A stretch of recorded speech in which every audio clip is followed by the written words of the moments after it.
Importantísimo en el Congreso Nacional hoy a propósito de lo que será al mediodía la presentación del proyecto de acuerdo de entendimiento con el Fondo Monetario Internacional y bueno, se vienen jornadas realmente con muchísima actividad. Por eso, con Verónica Urriola Beiti y con Fernando Fraquelli ya mismo nos ocupamos del tema. ¿Qué tal, chicos? Buen día.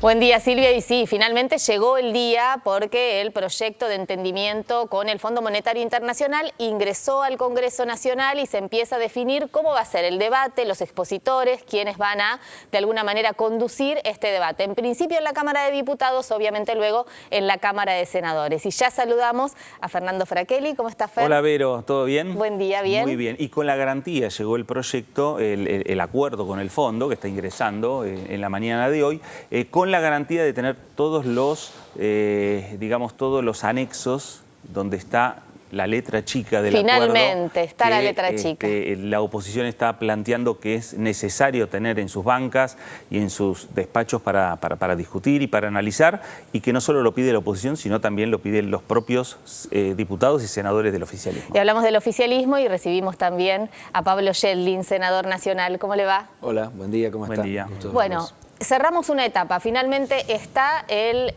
entendimiento, el proyecto de entendimiento es a favor o en contra. Ahí no hay matices, tampoco puede haber modificaciones.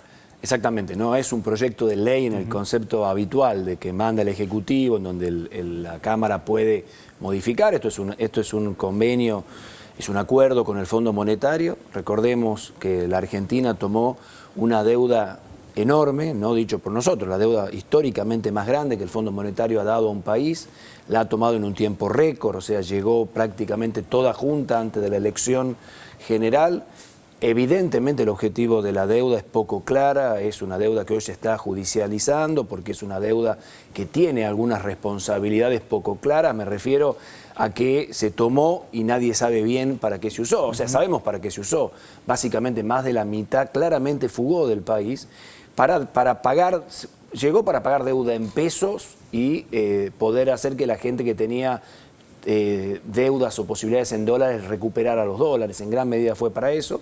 Bueno, eso claramente es ilegal para el reglamento del Fondo Monetario Internacional y se investigará. Más allá de la investigación, como claramente lo dijo el presidente el otro día, la intención del gobierno, y en ese sentido yo la acompaño claramente, obviamente vamos a ver la letra chica, todo se ve, pero en definitiva me parece que acá lo que tenemos que ser claros, sobre todo desde el oficialismo sin duda, es darle nuestro apoyo tanto al equipo de economía como al presidente y decir, esta es la mejor opción que hoy tiene la Argentina para garantizar este crecimiento que viene post-pandémico se sostenga en el tiempo. Y me parece que no hay alternativa virtuosa. Lamentablemente esta opción no es quizá la que hubiéramos preferido no tener deuda con el Fondo Monetario. Pero hoy tenemos que resolverlo, el mundo es un mundo globalizado, la Argentina tiene un déficit, una restricción externa, o sea, nosotros necesitamos más dólares de lo que producimos y debemos solucionar nuestro tema de inflación, que es un tema que afecta a nuestra población todos los días. Y para eso necesitamos cierta estabilidad macroeconómica y para la estabilidad macroeconómica necesitamos acordar con el Fondo Monetario. Así que nosotros vamos a ver la letra chica, pero vamos a acompañar a este gobierno sin duda.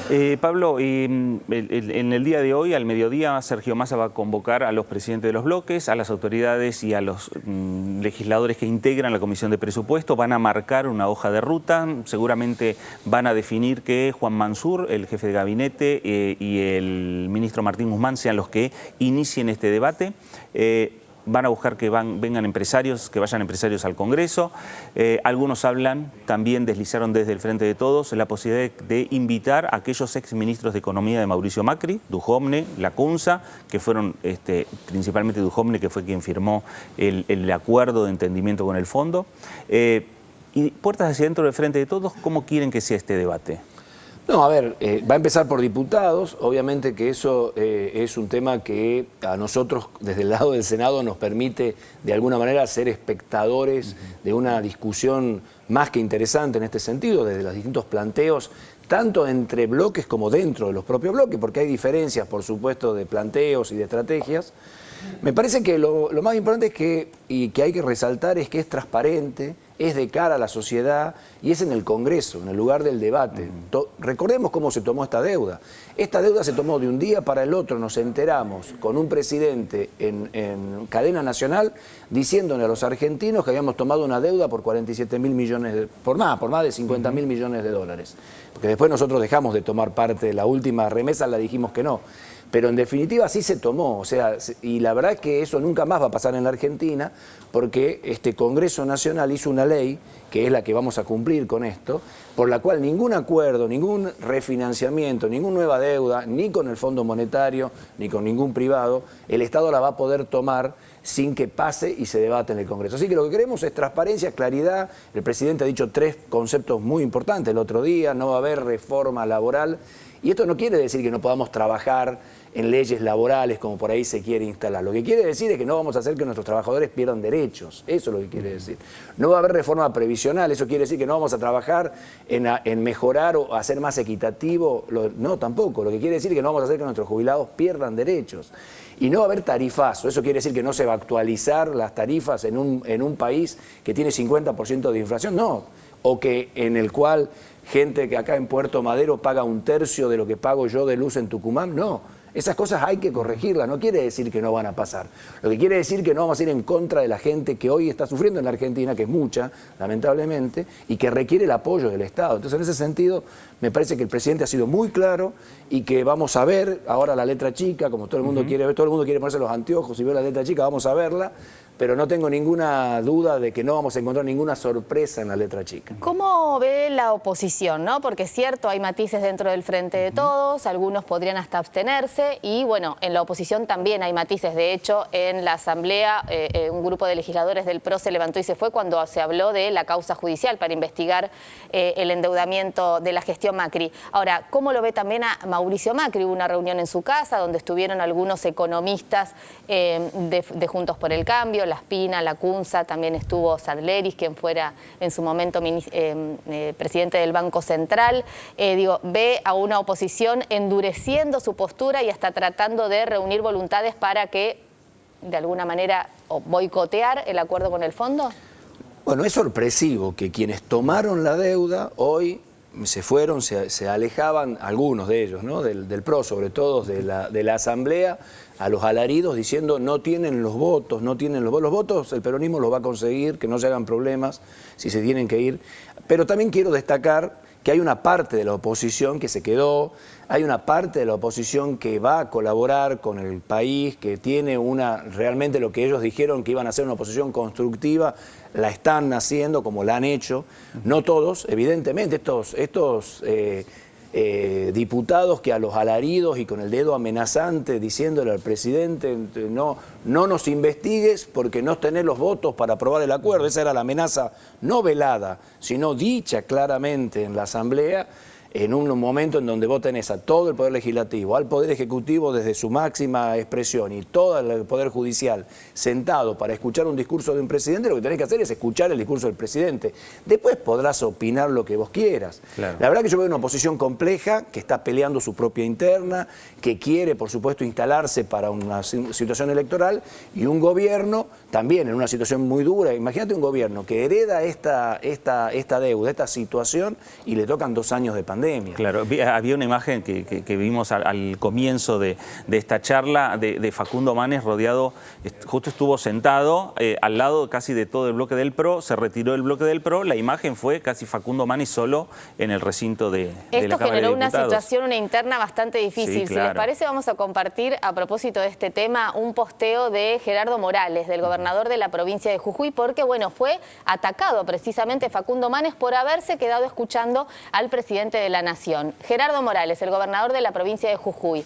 La construcción de una Argentina mejor parte de la tolerancia y del diálogo. Los agravios contra Facundo Manes merecen un enérgico rechazo y no representan en absoluto los valores que nos definen en Juntos por el Cambio como un espacio plural. Le exijo al senador Torres que se rectifique. ¿Qué dijo el senador Torres? Dijo que Manes habla mucho pero piensa poco. Claro, habla mucho del cerebro, pero piensa poco, exactamente. Tanto, sí. ¿Estas diferencias en Juntos por el Cambio son las que se pueden poner en evidencia ahora en el debate también? Sí, a mí me encantaría que Morales entienda la pluralidad no solamente en su espacio, ¿no? O sea, que entienda que también deberían rectificarse o explicar los dedos acusadores contra el presidente, los alaridos y el retiro absolutamente irrespetuoso de la Cámara.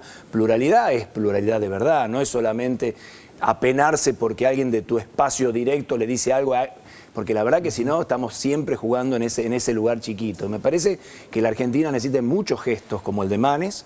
Yo rescato por eso la figura de Manes en el sentido de que alguna parte de la oposición se quedó, parte de la Unión Cívica Radical se quedó, parte de la Coalición Cívica se quedó también. Hay una oposición con la que es posible yo creo dialogar. Que debe haber, tiene que haber. Y el objetivo del oficialismo es encontrarla y conseguir ese diálogo. Ahora, eso también, tenemos que hacerlo. Yedlin, hay que decirlo, mirar hacia adentro, ¿no? Porque mientras el PRO se fue del recinto, en este cacareo político, también vimos una ausencia muy notable, ¿no? La de Máximo Kirchner. Sí, la verdad que yo no me había dado cuenta inicialmente de que no estaba Máximo, y la verdad es que era una ausencia que obviamente hizo mucho ruido. Esperamos de todas maneras que bueno, yo no compartí, lo dije, entiendo la mirada que tiene sobre el Fondo Monetario, pero no comparto ni la carta, ni tampoco su ausencia en este caso, pero puede haber habido motivos personales. Lo que sí creo es que es importante que todo el oficialismo dé quórum, y bueno, habrá algunos que se abstendrán, algunos que tendrán su opinión o podrán opinar, pero creo que nosotros como oficialismo somos los responsables de garantizar ese quórum, y por supuesto hoy estamos en minoría, o sea, no tenemos una mayoría, así que debemos estar todos, tenemos que trabajar para construir ese consenso, entendiendo cuáles son las alternativas, porque en política lo que hay que hacer es lo posible, ¿no? Ojalá hubiéramos no tenido deuda, yo entiendo eso. Ojalá nosotros no nos hubiéramos endeudado de esa manera que se endeudó el gobierno de Mauricio Macri. Pero la verdad es que no hay una alternativa. Entonces la alternativa hoy es qué vamos a hacer para que la Argentina solidifique su macroeconomía, logre bajar la inflación, que es el peor impuesto para nuestra gente de menor recurso, y mantenga el nivel de crecimiento que hoy tiene la industria, el comercio, el turismo en la Argentina. Estamos en tiempo de descuento, ¿no, Fer? Sí, claro, en el sentido de iniciar rápidamente este debate. Hay un vencimiento que es el día 22. Desde el Frente de Todos, autoridades importantes del espacio, a mí lo que me han señalado es que al estar el acuerdo alcanzado entre la República Argentina y el Fondo Monetario Internacional, más allá de que haya un vencimiento el día 22, si se está discutiendo en el medio este acuerdo en el Congreso, automáticamente el Fondo Monetario dispara una autorización al Banco de Basilea para que el Banco de Basilea cubra ese vencimiento que tiene la República Argentina en el marco de los acuerdos ya anticipados de entendimiento entre las dos partes. Es decir que de aquí al 22 podríamos esperar que supere el día 22 para la discusión principalmente en el Senado. Eso es lo que yo tengo entendido. No van a correr los plazos, digamos, de vencimiento mientras estemos discutiendo. Eso está, me parece que es así, eso ha sido por lo menos lo que se nos informó a nosotros. Vuelvo a la oposición. El macrismo habla de una bomba de tiempo para definir este entendimiento. No, la bomba de tiempo es el endeudamiento. Yo creo que es verdad. La Argentina hoy tiene una situación compleja con esta deuda, una deuda enorme. Hay que entender el tamaño de esta deuda. Y la verdad es que nos ha hipotecado muchas de las posibilidades para los próximos años a todos los argentinos. Pero no es el entendimiento la bomba de tiempo. La bomba de tiempo es la deuda. Entonces lo que tenemos que hacer es dejar de buscar culpas en uno en otro. La verdad es que me parece que la gente hoy en la Argentina necesita, como vuelvo a insistir, los acuerdos y buscar la mejor alternativa posible. Llegará el momento de las elecciones, no será este año, es el año que viene, y discutiremos quién hizo más, quién hizo menos, de quién es la responsabilidad. Pero hoy nosotros, como clase dirigente, nuestra responsabilidad es mantener el crecimiento, disminuir la inflación, mejorar el empleo. Y eso debiera unirnos a los argentinos. No tengo duda que en eso estamos todos de acuerdo. Y me parece que ese es el gran desafío. Un párrafo para qué es lo que va a pasar con la ley de enfermería, qué va a pasar con la ley de VIH. Hay muchos proyectos más allá del acuerdo con el fondo. Sí, el tema de salud es un tema que por supuesto vamos a seguir muy de cerca. Diputados tiene que representar la ley de VIH, que me imagino que la están trabajando ya con el Ministerio de Salud de la Nación. Creo que en ese sentido hay un proyecto parecido al del dictamen del año pasado. Y la ley de enfermería y la ley de resistencia antimicrobiana son leyes que todavía tienen estado parlamentario, hay que dictaminarlas de vuelta. Y estamos trabajando en Senado por una nueva ley de ANMAT. Queremos un ANMAT que no solamente registre, sino que evalúe tecnología médica, una mezcla entre lo que sería un ANMAT moderno, más una Agencia Nacional de Evaluación de Tecnología Médica mezcladas al estilo brasileño. Y queremos que la Argentina tenga un organismo de registro que se ha notado en la pandemia la importancia que tiene y que de esa manera y desde ahí podamos seguir trabajando en mejorar el acceso a los medicamentos en el país. Muchísimas gracias, Fer. Gracias. Muchísimas gracias, senador, por habernos visitado.